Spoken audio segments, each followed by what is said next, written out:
We made one big mistake when visiting Montserrat. Because of it, we missed one of the mountain's most famous attractions. But somehow, even after all that, this still ended up being one of the best day trips from Barcelona.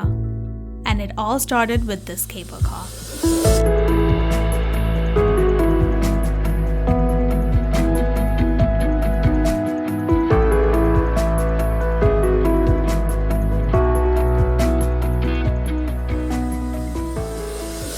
Our day started with a bus ride from our Airbnb into Barcelona, where we headed to Plaça de España station.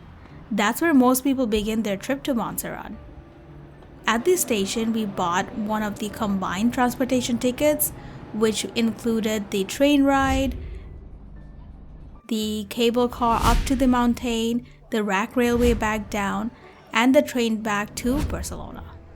Depending on the package, these usually cost around 45 to 50 euros per person. Honestly, considering how much transportation is included in this trip, it is pretty worth it. About an hour later, we arrived at the Aire de Montserrat station, and that's where we made mistake number 1. We got there way too late.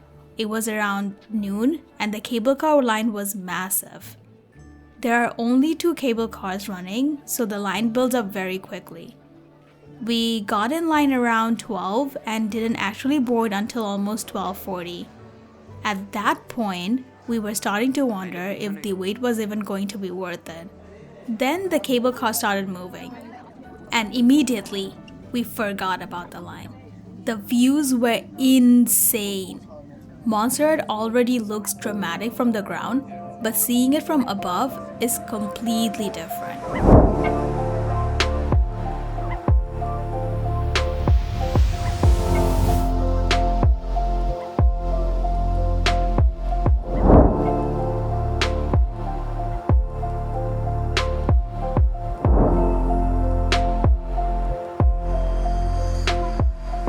The cable car itself has actually been operating since 1930s, which makes it almost 100 years old. And somehow, it still feels like one of the coolest ways to reach the mountain. The ride only takes about 5 minutes, but it was probably one of our favorite parts of the entire day trip.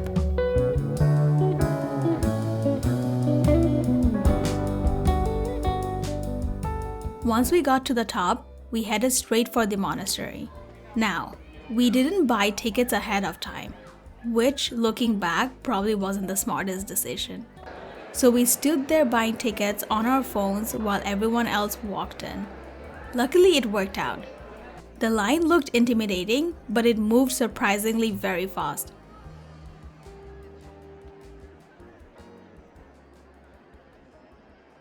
The second we stepped inside, everything got quiet. The Basilica of Montserrat is so beautiful. Even if you're not religious, it's one of those places that makes you stop and look around for a minute.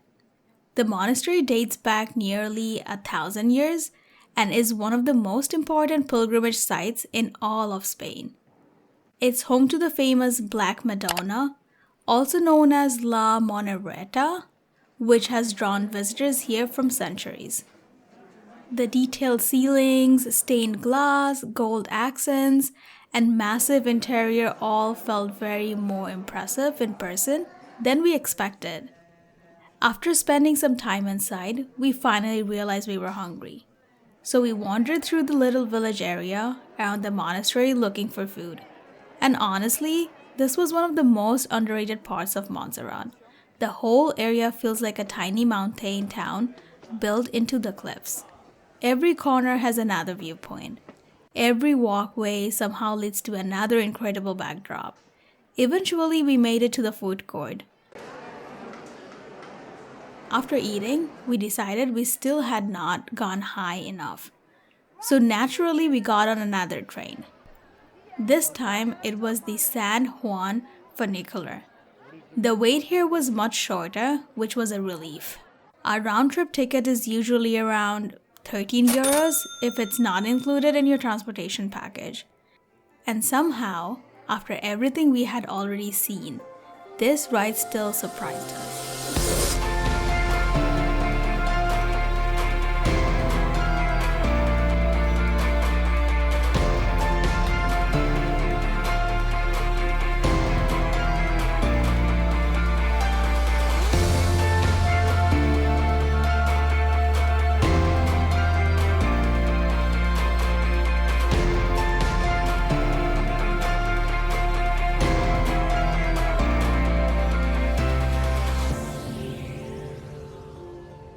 Once we got to the top, we slowed down for a bit.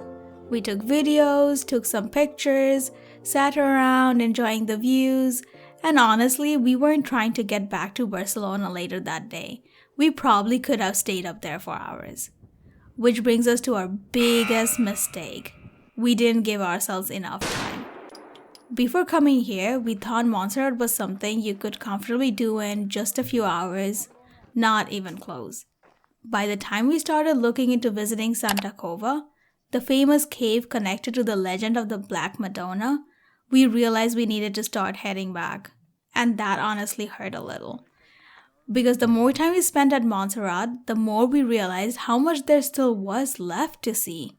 So if you're planning a trip here, learn from us.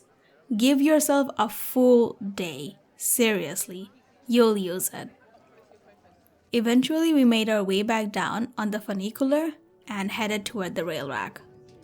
And somehow, Montserrat saved one last great moment for the end. The sun was starting to set. As the train slowly rolled down the mountainside, the entire landscape turned gold.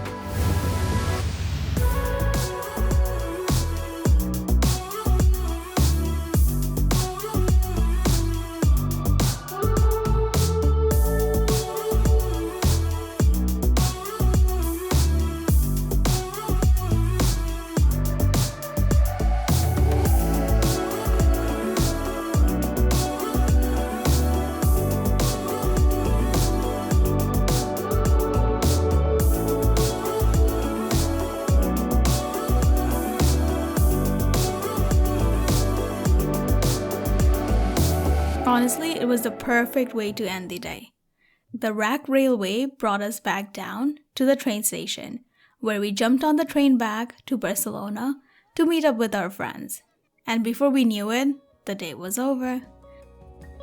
Looking back, it's kind of crazy how much transportation we took in a single trip. A bus, a train, a cable car, a funicular, a rack railway, 5 different rides. And in one day. And somehow it still felt too short. Montserrat ended up being so much more than we expected. The views were incredible, the monastery was beautiful, and even though we missed one of the most famous spots on the mountain, we already know we'll be back. And if you're visiting Barcelona and wondering whether Montserrat is worth the trip, the answer is absolutely yes. Just don't make the same mistakes we did. Give yourself more time.